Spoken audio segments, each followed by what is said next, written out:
नमस्कार. This is P.B. Dessa from Bangalore in India. I am talking to you about Indian Christian Reform Foundation, which is fighting for reforms in the Indian Christian Church for the last 10 to 12 years. We have a new Pope now, Pope Francis. And I read in the papers this Pope saying that power has to be used by the church for the benefit of the poor people. Now what is happening in India, in the most of the dioceses, especially in Bangalore diocese, that Christ has been forgotten and there is emphasis on only church. We say that today there is only churchianity and no Christianity.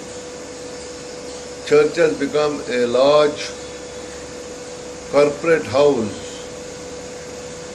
doing business all the time, forgetting all the moral values, religious importance. In fact, they use the religion and Christ to promote their business. They have all become wolves in the garb of a sheep.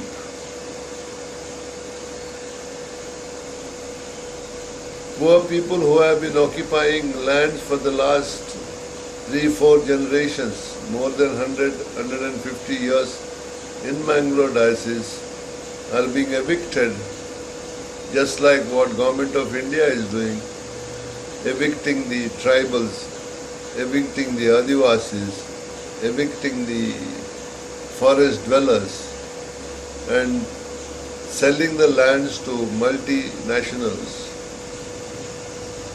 The trick is there is a lot of wealth underground, under these forests, and the land will be given at a nominal rate on lease to these multinationals. The government officials, the ministers will take a big cut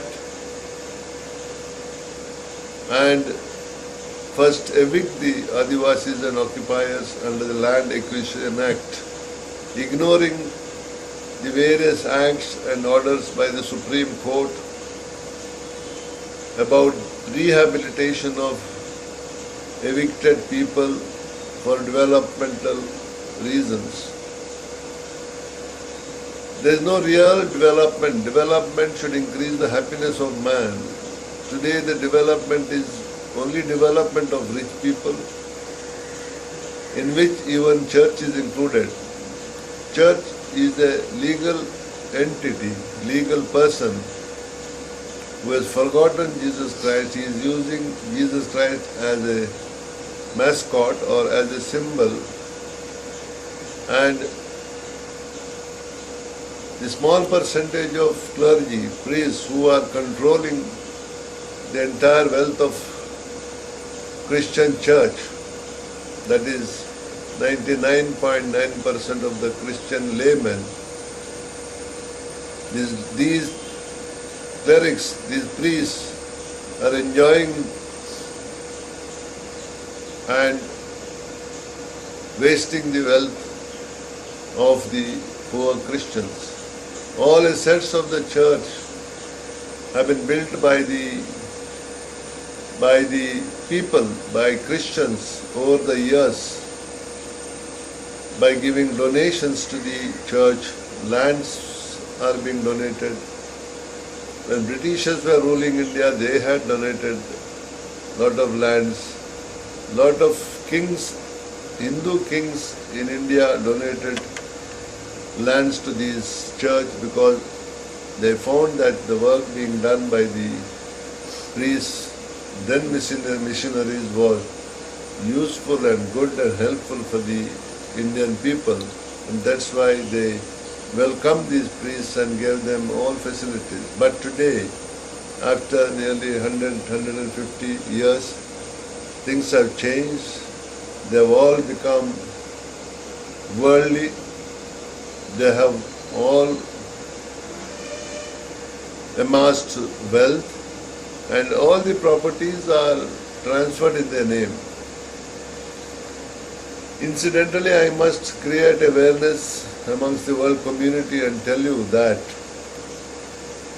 in Kerala state, in India, the Kerala High Court has passed a legislation, passed an order saying that all church properties belong to the laity and not to the clergy.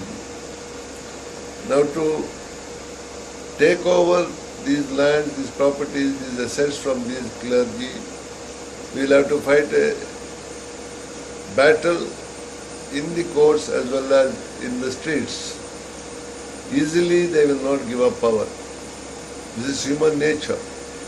Though they are religious people, they are basically human beings, and money power has corrupted them. And they have absolute power over the laity, and absolute power has corrupted them absolutely. We will have to wage a long war against the clerics who are today misusing the property, and for this we need the support of the entire world community. Thank you.